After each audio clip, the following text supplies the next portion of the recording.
ओम नमः शिवाय. श्री सद्गुरुनाथ महाराज की जय. परमपूज्य गुरुदेवता श्री कलावती माता की जय. आई कलावती देवी बाय राधिका जोशी ह्या आपल्या यूट्यूब चॅनलमध्ये मी आपण सर्वांचं स्वागत करते.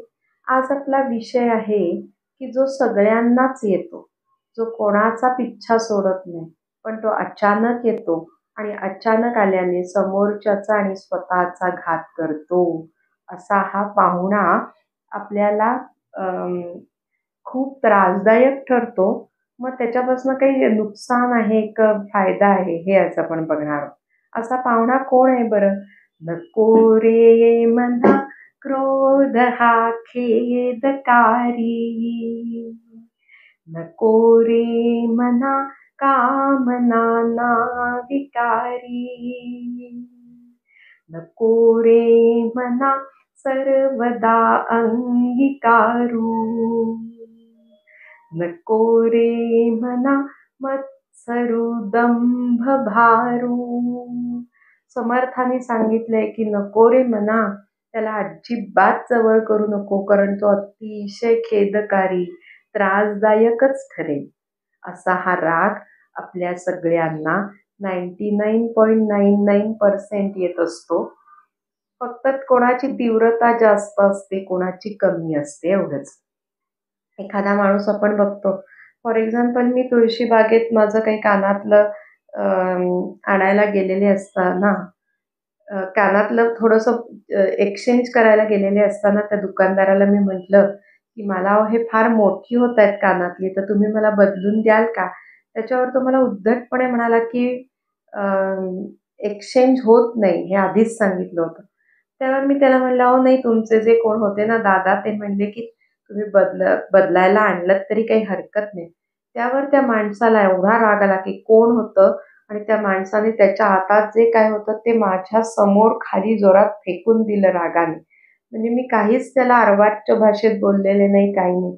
तेव्हा तो राग पाहून माझ्या मनाला एवढी भीती बसली की हा माणूस आता आपल्याला काही करील की काय. तर असे लोक आपल्या आयुष्यात, घरात, फ्रेंड सर्कलमध्ये, नातेवाईकांमध्ये असतात की ज्यांचा क्षणाक्षणाला ज्यांना राग येतो आणि आपण काय केलं म्हणून त्यांना राग आला हे आपण विचार करत बसतो. आणि तो राग त्यांच्या डोळ्यातनं राग काही काही जण ओकतात असं मी म्हणते, किंवा त्यांच्या मेसेजेसमधनं, त्यांच्या कृतीमधनं एवढा जाणवत असतो की आता ह्या रागाने आपण भस्म होऊ की काय, अशी बरेच वेळेला भीती वाटते. त्यामुळे असा इतक्या इंटेन्सिटीचा ज्यांना राग येतो त्यांनी हा व्हिडिओ तर मला वाटतं नक्कीच बघायला हवा. आज आपण व्हिडिओमध्ये राग म्हणजे काय त्याचे डेफिनेशन बघणार आहोत.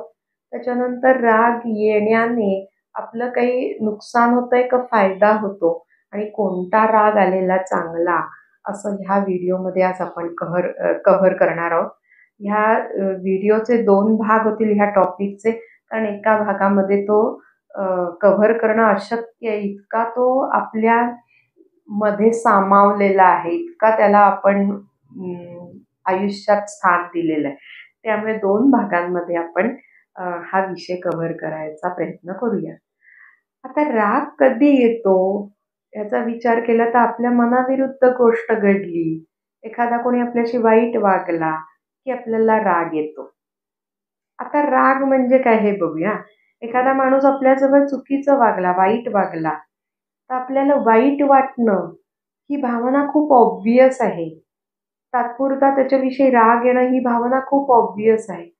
पण ते वाईट वाटण्याच्या भावनेचं कन्व्हर्जन जेव्हा रिव्हेंज मोडमध्ये होतं, जेव्हा बदला घेणं, त्या माणसाला काहीतरी त्रास देणं, टॉर्चर करणं, मानसिक इमोशनल टॉर्चर म्हणते मी त्याला, तो त्रास देणं किंवा कृतीने काही गोष्टी करणं, अशी जेव्हा इच्छा निर्माण होते तेव्हा त्याला राग आणि क्रोध असं म्हटलं जातं, त्या एक्सप्रेशनला.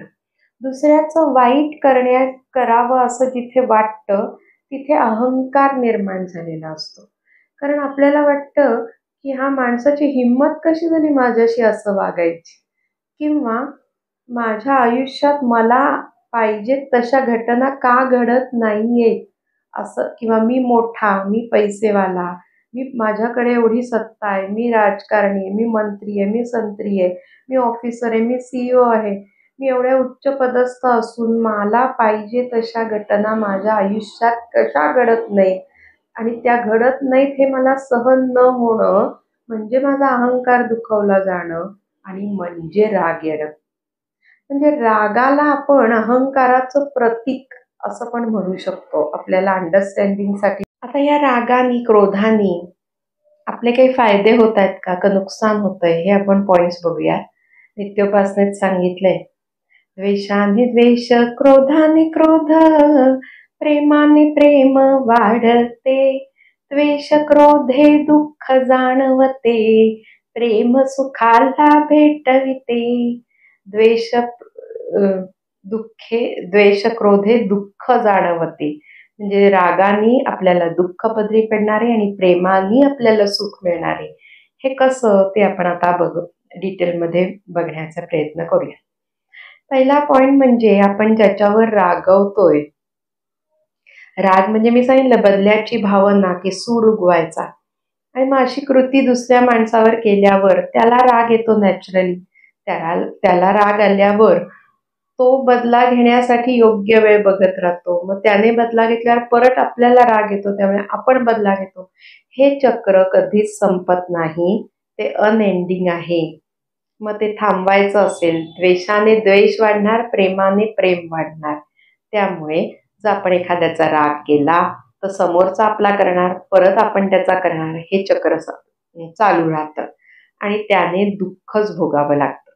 दुसरा मुद्दा आहे, जो माणूस राग करतो त्याच्या मनात कायमची अशांतता निर्माण झाल्यामुळे त्याचं समाधान, त्याचा आनंद हा हरवून जातो. तो माणूस बघा कधीच समाधानी, तो चिडचिड करणारा जो माणूस असतो ना तो कधी आनंदी दिसत नाही चेहऱ्यावर सुद्धा.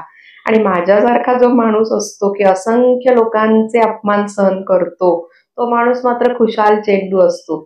का तर मी कोणाचा अपमान केला नाही आणि मी देवाच्या नजरेत अतिशय योग्य आहे, ह्याचं जे सुख समाधान आहे ना ते कशात नाही बरं का. तुम्ही नक्की ट्राय करून बघा. आपला अपमान झाला म्हणून वाईट वाटणं हे नॅचरल जरी असलं तरी आपण कोणाचा केला नाही हे जे काही सुख समाधान असतं ते त्या चिडचिड करणाऱ्या माणसाला नसतं. त्याला दोन प्रकारची दुःख भोगावी लागतात. एक म्हणजे शारीरिक व्याधी जडतात, हार्ट अटॅक येण्याचं प्रमाण वाढतं, सायंटिफिकली प्रूव्हन आहे हे, मी मेडिकल फील्डमध्येच काम करते. BP वाढण्याचं प्रमाण वाढतं, शुगर वाढते, इत्यादी सगळ्या शारीरिक समस्या वाढतात. त्यामुळे शेवटी दुःखच पदरी पडतं. आणि दुसऱ्या प्रकारचं दुःख म्हणजे आपल्याला एकदा राग आला की आयुष्यात केलेलं सगळं सत्कर्म त्या क्षणाला भस्म होऊन जातं. तुम्ही जर महाभारतातला संवाद वाचलात, शुक्राचार्य आणि त्यांची मुलगी देवयानी, शुक्राचार्य देवयानीला सांगतायत की 1000 वर्ष जप तप यज्ञ याग तपश्चर्या केलेला असा विद्वान पंडित वर्सेस म्हणजे त्याच्या समोर जर राग न आलेला माणूस, असं दोघांचं पुण्य जर पारड्यात मोजायचं ठरवलं तर राग न येणाऱ्या माणसाचं पुण्य जास्त वरचढ ठरेल 1000 वर्ष तपश्चर्या केलेल्या माणसापेक्षा सुद्धा. कारण एकदा राग आला की 40 वर्ष केलेलं माझं भजन, उपासना, तपश्चर्या हे सगळं भस्म होऊन जातं. म्हणून आपल्याला इतकी वर्ष भजन करून फळ का मिळत नाही त्याचा हा दुसरा महत्वाचा मुद्दा आहे बघा. मागच्या व्हिडिओमध्ये एक मी महत्वाचा मुद्दा 15 दिवसापूर्वी सांगितला होता की आपल्याला फळ का मिळत नाही. हा दुसरा मुद्दा अतिशय हायलाईट करून डोक्यात ठेवा की आपण एकदा भजनाला जातो पण पुढे 100 वेळा राग करतो कोणाचा. त्यामुळे त्या एकदा केलेल्या भजनाचं पुण्य साठतच नाही आणि पुण्य साठलेलं नसल्याने आपल्याला कायम दुःखच भोगावं लागतं. म्हणजे दोन प्रकारचे दुःख आहेत, एक म्हणजे शारीरिक काही आजार होत आहेत आणि दुसरं म्हणजे आपलं पुण्य कमी होऊन पाप वाढल्याने जे काही दुःख संकट भोगावी लागणार आहेत त्या प्रकारचं दुःख.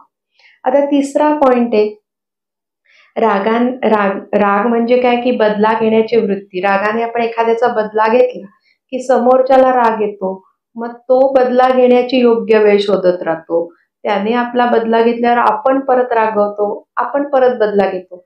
ही जी सायकल आहे ना, ती कधीच ब्रेकडाऊन होत नाही, ती कधीच ब्रेक होत नाही आणि ती कधीच ब्रेक न झाल्याने माझ्यासारखे लोक ज्यांना जन्म मरण चक्र भेदायचं आहे, त्यांनी काय केलं पाहिजे, की कितीतरी आयुष्यात आपल्याला लोकं समोरनं त्रास देत असतात, वाईट वागत असतात.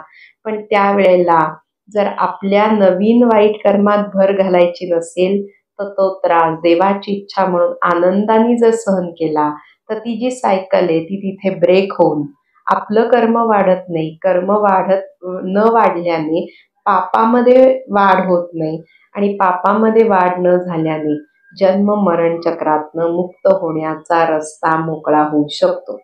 चौथा पॉइंट आहे, जे लोक एवढ्या इंटेन्सिटीने ज्यांना राग येतो ना, त्यांच्याकडनं वाईट कृत्य सुद्धा त्या रागाच्या आवेशात घडू शकतात. कारण तो जो राग आहे तो आपली बुद्धी, विवेक हा सगळा हँग करून टाकतो. त्यावेळेला आपल्याला लहान मोठं, माझ्यापेक्षा ज्ञानी अनुभवी आहे हा समोरचा माणूस, सज्जन आहे, ह्याची ह्याचा विसर पडतो, विवेक आपला नष्ट होऊन जातो आणि त्यामधनं आपल्याकडनं नको नको ती कृत्य घडतात. एक्स्ट्रीम कृत्य म्हणजे बायकोला मारहाण करतात काही लोक, मेंटल टॉर्चर करतात, कोणाचा खून करतात. एवढ्या मोठ्या प्रमाणावर सुद्धा तो राग आपल्याकडनं वाईट कर्म घडवू शकतो. त्यामुळे असा राग आपल्या कामाचा नाही. याचा अर्थ रागवायचं नाही असं आहे का? कोणत्या कोणत्या गोष्टीत राग हा आलाच पाहिजे ते आता आपण बघूया. राग म्हणजे रागाचा आव आणायचा आहे बरं का. राग म्हणजे बदला, रिव्हेंज, हे मी तुम्हाला सांगितलं. तर आपल्याला तसा बदला घेण्याचा राग कधीच आयुष्यात आला नाही पाहिजे, पण रागाचा आव मात्र कधी कधी आणला गेला पाहिजे. त्याचं पहिलं उदाहरण म्हणजे आपल्या मुलांना योग्य वळण लागण्यासाठी पालकांना रागाचा आव आणावाच लागतो. माझा मुलगा समजा दारू पिऊन घरी आला किंवा तो रात्री रात्री उशिरा घरी येतोय, वाईट संगतीत जातो, हे मला कळलं, तर मी माझ्या रागाने त्याच्यावर धाक बसवण्याचा प्रयत्न केला गेलाच पाहिजे. तसं केलं नाही तरच तो गुन्हा ठरेल. त्यामुळे तो राग अतिशय महत्वाचा आहे, रागाचा आव आणणं. दुसरं म्हणजे एखाद्याने चोरी केली, खून, दरोडा, रेप अशा गोष्टी जेव्हा घडतात, तेव्हा कायद्याच्या मर्यादेत राहून त्याला शिक्षा करणं, हा राग यायला पाहिजे. तिसरं म्हणजे मला माझ्या केसमध्ये माझ्या अतिशय जवळच्या लोकांवर माझा सात्विक संताप होतो. एखाद्या वेळेला माझा मित्र मैत्रिणीचा परमपूज्य आईंच्या इथे चुकीचं वागला, क्षम्य असा अपराध त्याच्याकडनं घडत असेल तर मला राग येतो. माझ्या मित्रमंडळींपैकी अतिशय उत्तम भजन म्हणणारी मंडळी भजनाला यायचा आळस केला तर मला राग येतो. किंवा भजनाला येऊन बसलेत देहाने पण मन सगळं घरीच आहे माझ्या मैत्रिणीचं, तर त्या केसमध्ये मला सात्विक संताप येतो आणि त्या संतापाने मी त्यांना सांगण्याचा प्रयत्न करते, पण त्यामागे त्यांचा कोणताही काय म्हणतो आपण, नुकसान करण्याचा हेतू नसतो.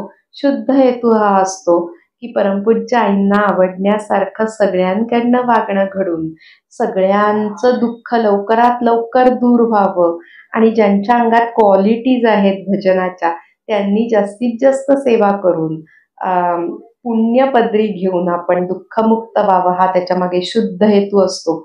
पण माझ्या जवळच्यांना दुर्दैवाने तो हेतू न कळल्याने त्यांना राग येतो. त्यामुळे मी आता तो सात्विक संताप पण कमी करायचाच प्रयत्न करत आहे.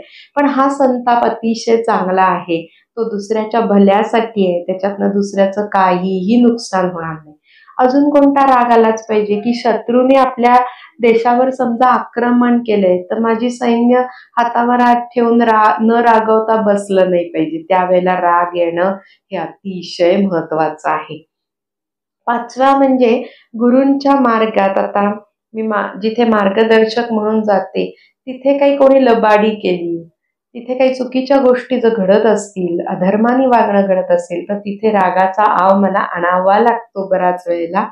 पण हा राग अधर्माने वागणाऱ्याला धाक बसावा यासाठी असला पाहिजे. पण आपल्या सगळ्यांच्या केसेसमध्ये हा राग आपल्या डोक्यावर नाचतो, अक्षरशः आपण त्याच्या ताब्यात राहतो, तो आपल्या ताब्यात राहत नाही आणि तो आपल्याला नाचवतो. हे बरं नाहीये. तर त्यामुळे मॉरल ऑफ द स्टोरी काय आहे?